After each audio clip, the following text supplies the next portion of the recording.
A construction worker in Brazil has died after falling from the roof of a stadium being built for next year's Football World Cup. The man plunged almost 35 metres when a cable broke at the Manaus ground in the Amazon jungle. Well, to discuss this more, I'm joined in the studio now by Leonardo Rocha, the BBC World Service Americas editor. And just talk to us first of all about the safety record for construction workers in Brazil. It is not very good. You have about 1,000 people die every year in building sites in Brazil. There are more than 40,000 serious accidents. And it's a problem that hasn't been addressed. I imagine that at the World Cup venues, as they know the media watching, the world is watching, I imagine this record is even better. But we had 5 deaths so far with this one, and there's another person who died today at a building site next to the arena in Manaus, also a World Cup venue. Although slightly different circumstances, it has to be said, but his family's saying that he had a heart attack because he was overworked.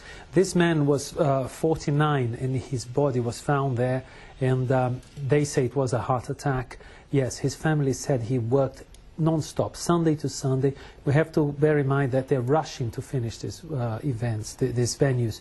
There's 6 venues still being under construction, all of them behind schedule. They should have been ready by months now. And people are vulnerable, and they go to these conditions. Many of them are subcontractors or subcontractors. We don't know which conditions they're under. The death might not be related, but the fact is the union, the builders' union in the state of Amazonas, are now threatening to go on strike from Monday. Well, that could make things even worse, couldn't it? Because, as you say, they're behind schedule already. If they're threatening to go on strike, I mean, these are facilities that have to be ready in 6 months' time. Everything seems to be going wrong at this particular time. We had about 2-3 weeks ago 2 deaths in the stadium where the opening match will be played in São Paulo. We have that happening now. We had this week a strike 3 days at another stadium because of pay. So Brazil is really lagging behind there, and there's not much time. The World Cup is in 6 months' time. Will there be some sort of formal investigation, though, certainly into this worker's death? There will be an investigation, but what the union is saying that another worker died at the same stadium in June last year, and they say nothing was done about it. The conditions are still atrocious. It's in the Amazon, it's very hot. Maybe they should be working less, a few hours, but it's non-stop, because the plan is to finish that by January. And of course that was being hot and humid was also one of the criticisms that we had from some of the teams who didn't want to go there in the first place. But we'll have to leave it there. Leonardo Rocha, thank you very much, BBC World Service America's editor there. Well, today Syrian opposition leaders have called on their allies to provide funding to help reorganise their forces after Islamist fighters seized some of their weapons. Earlier this week, America and Britain suspended non-lethal aid to the rebels in the north. Well, with me in the studio now is Monza Akbit, spokesperson for the Syrian National Opposition Coalition. You might say it's unfortunate what happened because obviously these weapons got into the wrong hands. I mean, how do you think it happened in the first place? Well, you know, there are conflicting stories about what happened in Bab el-Hawa area. But the reality now is that, you know, the Islamic Front, they have the weapons in their hands, and negotiations are in place for them to return them. They are denying that they did any hostile move, but we think that by just for them seizing those, you know, those weapons, it's a hostile move by itself. So we need them to return those goods, and we need to talk. Of course, we reject completely what they have done. But of course, this is the very thing that the US and the West dreaded happening, and you can understand then, in that sense, why they have suspended this non-lethal military aid, can't you? Well.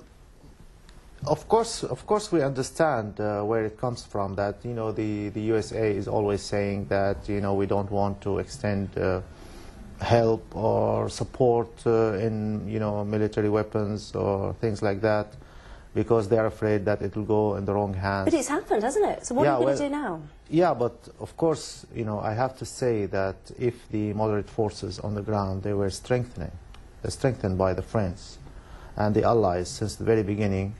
And they were helped to be better organized, we wouldn't have reached here. And don't forget that the countries who are supporting the revolution, They are not channeling the support through the institution of the revolution, which is the coalition. And the weapons are going, and the support and the financial support are going channeled to the brigades separately, by separate countries. I mean, it is a complex situation, and I grant you that. I suppose what we really want to know is, because those elements of trust have been broken, I mean, as an organisation, how do you now show the world that you are a credible group? Yeah, our project was and still is the same what the Syrian people aspires for, is to end the dictatorship and to make a transition to democracy, pluralistic state. Now, the fighting forces that we have still there in the ground, and they are the majority, but they are under-resourced. They are not getting any salaries. They are not getting any food. The ammunition is very low, and they need a lot of organization. So what we're saying now is that we have a Ministry of Defense in place, interim Ministry of Defense, and we have a project into accumulating all these forces into a certain structure, organized structure that will make more organized army that will be the guarantee for the future of Syria.